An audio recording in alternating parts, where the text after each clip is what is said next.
हमनी के संस्कृति, हमनी के संस्कार सदा रहे हमनी के साथ। भारत के महान ग्रंथ और काव्य सब के संपूर्ण संकलन सब्सक्राइब करें तिलक। हाँ, हम वीरमणि तोहार काका और यह राज्य के असली राजा। अरे ई पागल बूढ़ा के इवा काहे ले आयल बड़ा? पागल हम ना, पागल तू बाड़ा। तू सत्ता के लालच में पागल हो गई बाड़ा। अरे आपन काका के काका जी कहे के बदले में बूढ़ा कहा तारा। धिक्कार तोरा पर। हमार राज्य हथिया के तू राजा बनल बाड़ा। ए पर भी तुहार राजपाट के लालसा मिटल ना तो अपना आप के वासुदेव कहेला, भगवान कहावेला। तहे में बुरा कहा? हम हैं ही वासुदेव, हम हैं ही भगवान, सभे मानेलन। हाँ, बाकी हम नहीं मानत। तू सगरे संसार के आंख में धूल झोंक सकेला, बाकी हमार आंख सब देख रहा।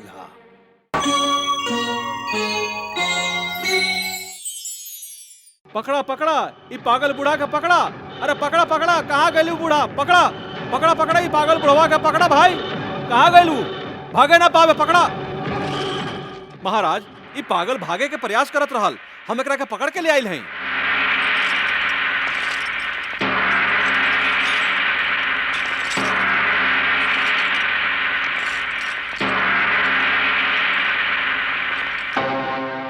काका तू?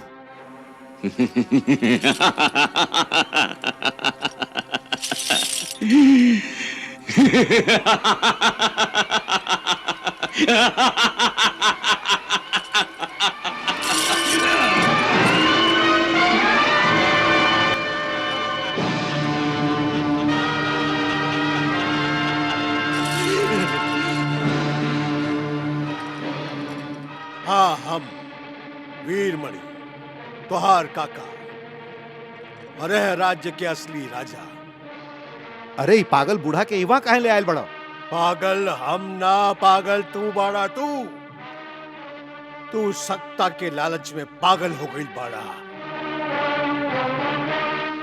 अरे आपन काका के काका जी कहे के बदले में बूढ़ा कहा तारा। धिक्कार तोरा पर। हमार राज्य हथिया के तू राजा बनल बाड़ा। ए पर भी तुहार राजपाट के लालसा मिटल ना तो अपना आप के वासुदेव कहेला, भगवान कहावेला। तहे में बुरा कहा? हम हैं ही वासुदेव, हम हैं ही भगवान, सभे मानेलन। हाँ, बाकी हम नहीं मानत। तू सगरे संसार के आंख में धूल झोंक सकेला, बाकी हमार आंख सब देख रहा। भगवान और तू बहुत नाटक कर चुकल बाड़ा। तू बहुत नाटक हो चुकल है पौंडरक।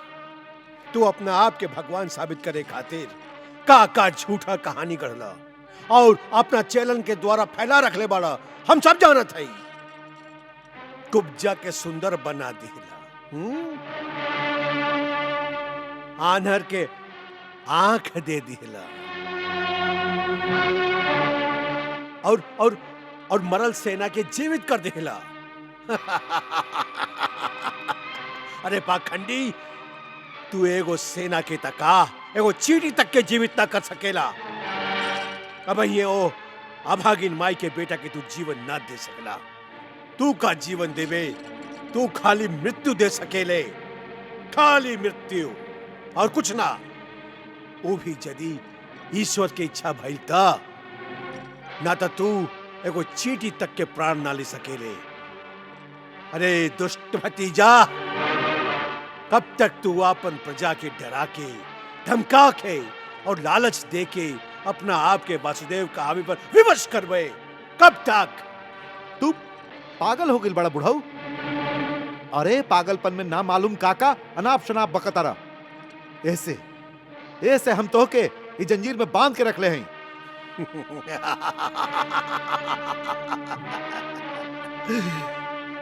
झूठ तू बहुत सफाई से बोल ले वेला। अभिनय भी अच्छा कर ले वेला। अच्छा नाटक खेला तारा। अरे पाखंडी भतीजा, तू हमार झूठा पागलपन के ढिंढोरा चारों दिशा में ऐसे फैले ले बाड़ा काहे कि यदि हमार प्रिय प्रजा ई जान गई कि हम पागल ना हई तो वो विद्रोह कर दी और तुहार राजपाट खतरा में पड़ जाई। आपन करिया जी बंद रखा, न तो यही क्षण हम तोहर हत्या कर दे। हमरा मरवा अच्छा टिटोली करत बाड़ा। अरे हम कहली ना, तू हमके तका एगो चीटी के ना मार सकेला। तू हमके जीवित रखे खातिर विवश बाड़ा। पाखंडी भतीजा, विवश बाड़ा। काहे कि यदि हमार प्रिय जनता के हमार अचानक मृत्यु पर संदेह हो गई तो तुहार राज सिंहासन डामाडोल हो जाई। ऐसे तू हमके ना मार सकेला, ना मार सकेला। बाकी कारागार में जरूर डाल सकिले। तोहार जीभ बहुत लंबा हो गई हा। तोहार मुंह से निकलली भयानक शब्द यदि ये राजमहल से बाहर निकल गई तो सचमुच अनर्थ हो जाए। प्रहरी लोग एकरा कारागार में ले चला।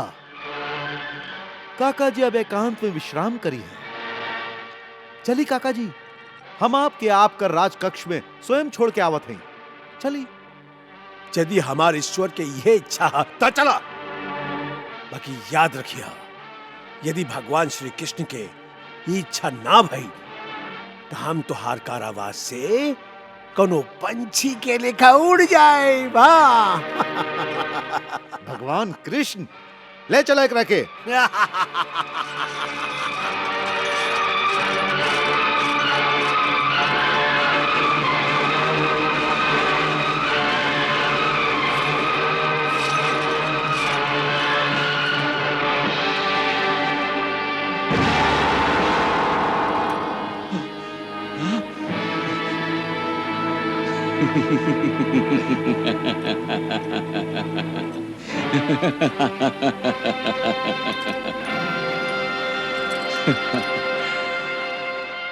यह प्रभु के लीला है।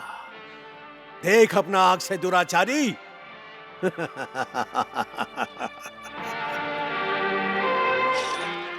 चल बुढ़ाऊ, चल अंदर।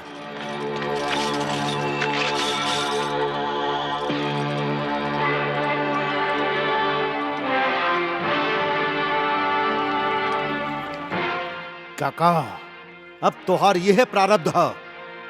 यह काल कोठरी के अंदर तू तिल तिल करके मरबे। बाकी हमार आज्ञा के बिना तो की मृत्यु भी ना आई। तू मर भी ना सकबे। हाँ? अरे मूर्ख, ये सब तुहार भ्रम है। अपन भ्रम जाल से बाहर निकल जा और सच के सामना कर। और सच यह कि तोरा चाहे या ना चाहे से कुछ ना होई। जब तक भगवान श्री कृष्ण के हमरा पर कृपा, तू हमार बाल भी बांका ना कर सकेले।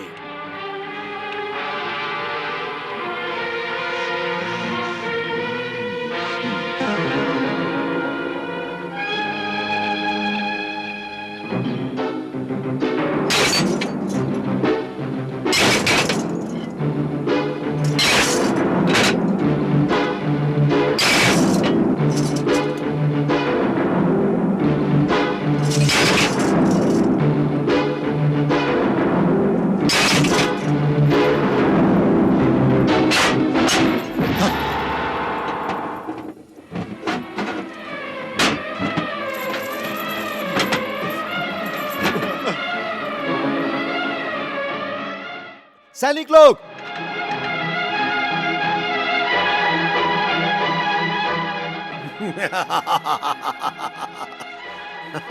सैनिक लोग, सैनिक लोग, सैनिक लोग, सैनिक लोग।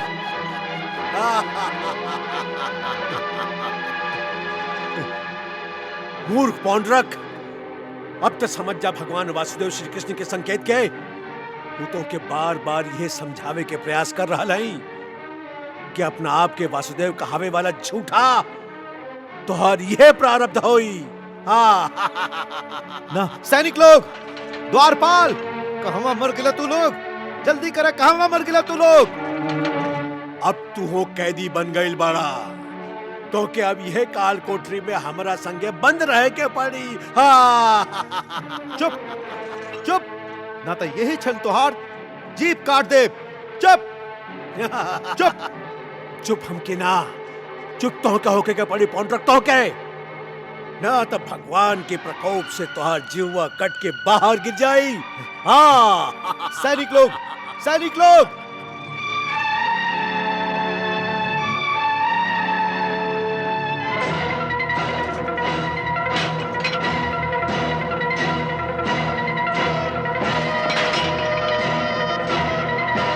सैनिक लोग, सैनिक लोग, द्वार खोला, जल्दी खोला। सैनिक लोग, द्वार खोला, जल्दी खोला। हाँ, जल्दी जल्दी।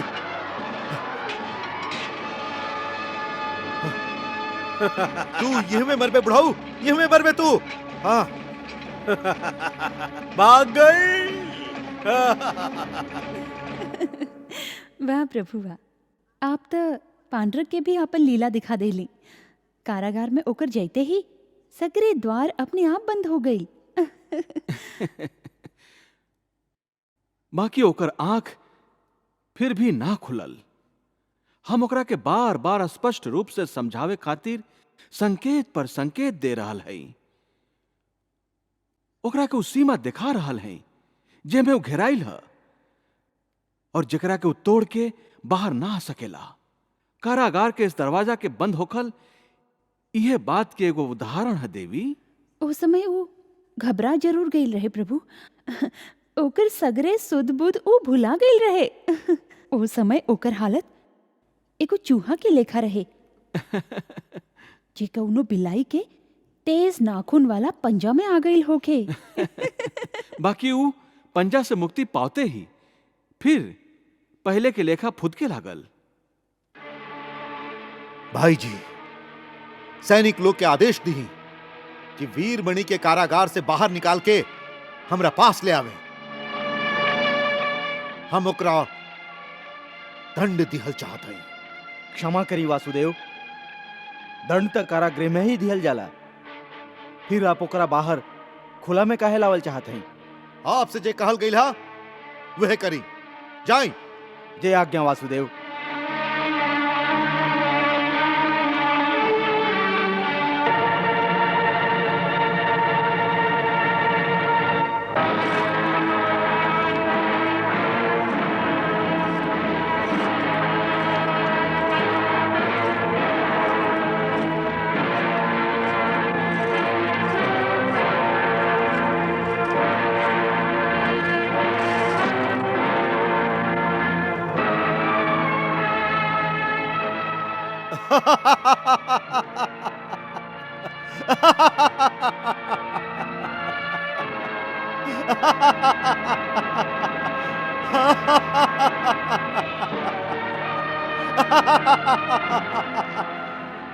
रुक कहाँ गईली काका जी? डरा गेली? मृत्यु के अपना समीप देख के भयभीत हो गईली? हाँ, आई आई प्रहरी लोग, इनका सामने खड़ा कर दा। आई, हाँ आई। मृत्यु के भय हमके ना पौंड्रक, हम डरपोक नहीं खी। तू अपन सैनिकन के धनुष पर चढ़ल बाण से हमके डरावेल चाहता ना? मूर्ख बाड़ा तू पौंड्रक। फिर वह देखला, हमार जीवा से निकलल एक ही बाण कैसन सीधा निशाना पर जाके लागल और तड़प कर रह गईला तू। वीरमणि, तोहार जीभ नाक से भी ज्यादा जहरीला हा। वसुदेव, हम लोग भूल के ले रही जे नाक के दूध पियावत रहली। हाँ, काशीराम ठीक ही कर रहा है वासुदेव। यदि नाक के पाले के होखे तो पहले होकर ऊपर के दांत के निकाल दिहल जाला, फिर होकर फन के ही कुचल दिहल जाला। यदि आप हमके आदेश दी तब वही एकर फन के अपन पैर से कुचल दे। ना मित्र, अभई ना काका वीरमणि, हम तो के एगो अंतिम अवसर देत है। अभी तोहरा पर निर्भर करेला कि तू अपना खातिर मृत्यु के चयन करेला या जीवन के। यदि तू जीवन के चयन करेला तो तू हमके भगवान मनबा, हाँ वासुदेव मनबा, भगवान वासुदेव। हे पौंड्रक, ईश्वर के नाम जपे वाला ये जीव केहू और के नाम कैसे ले सकेला? अच्छा, अब ही पता चल जाई काका जी, अभी पता चल जाई। धनुर्धारी लोग,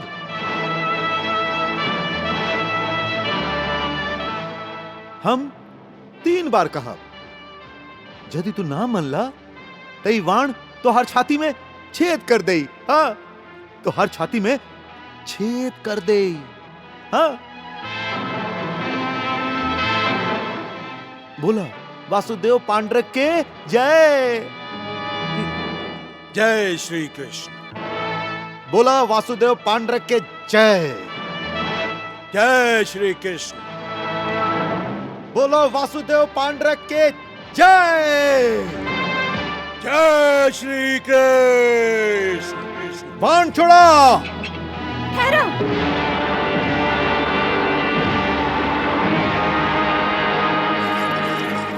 ठहरो धनुर्धारी लोग, ठहरो। स्वामी, ये आप का अनर्थ करे जा रहल हैं? तारा, अनर्थ तब होई जब हम एकरा जीवित छोड़ दे। ई हमारा अपमान कर रहल हा, एकर बात बार बार हमके डंक मार रहल हा। और अब हमरा से सहन नहीं खे होत, हम एकरा जीवित ना छोड़ब। पौंड्रक, जीवन और मृत्यु तो खाली ईश्वर के हाथ में हा। तू का मरवा हमके? यदि ईश्वर की इच्छा हुई तो तू और तुहारी अधर्मी मित्र हमार कुछ न बिगाड़ सकेलन। हाँ, बहुत जीभ चलावेला ई। द्वैत, एकर अंत कर दा। के आज्ञा वासुदेव।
मायावी हमरा से छल कर रहल ह।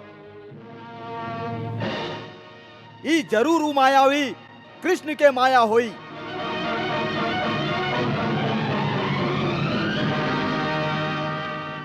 हम यही क्षण नष्ट कर देते हैं। हाँ,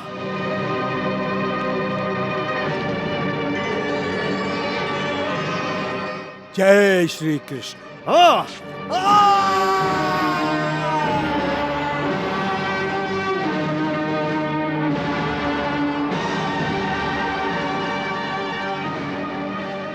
जय श्री कृष्ण।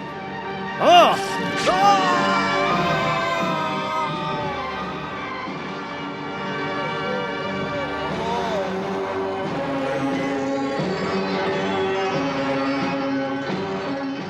जय श्री कृष्ण।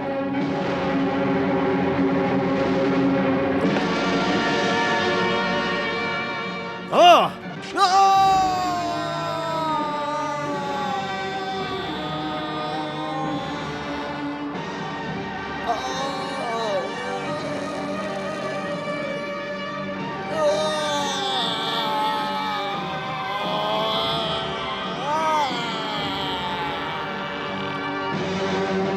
जय श्री कृष्ण।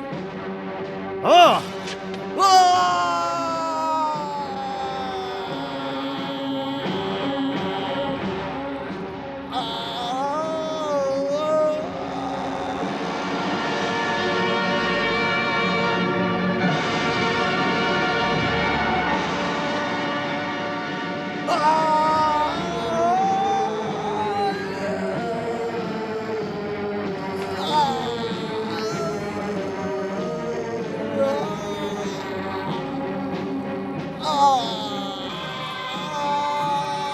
हाँ, रुक जाइए स्वामी, रुक जाइए, रुक जाइए स्वामी। देख लीनी आप, आपके तलवार तवार कैले रहे काका जी पर, बाकी खून तो बह गई आपके भाई के। आप तो काका जी के वध करे जात रहली, बाकी घायल तो आपके भाई हो गईलन। स्वामी, अब तो प्रभु के लीला पहचान ली। तारा, चिल्लात का है बड़ा पौंडरक? चिल्लाए से असलियत ना बदल जाई ना। और असलियत यह है कि तू एगो सामान्य मनुष्य बाड़ा। वासुदेव ना, वासुदेव तो खाली एक ही द्वारकाधीश श्री कृष्ण ही। हाँ, ना स्वामी,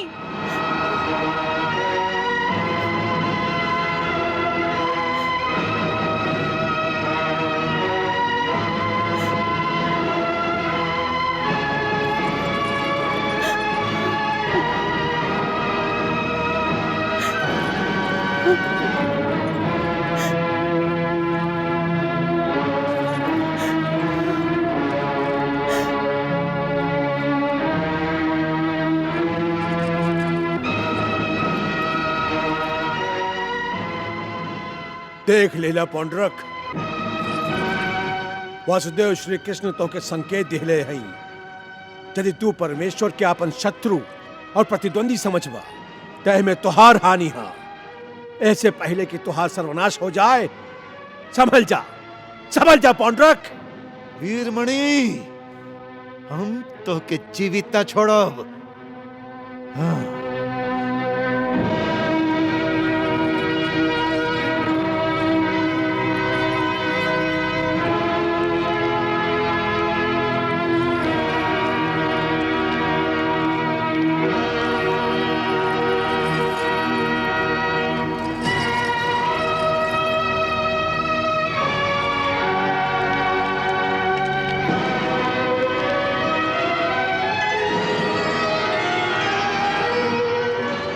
हे वासुदेव श्री कृष्ण, हे प्रभु, आज आपके लीला देख के हमारा जीवन धन्य हो गए।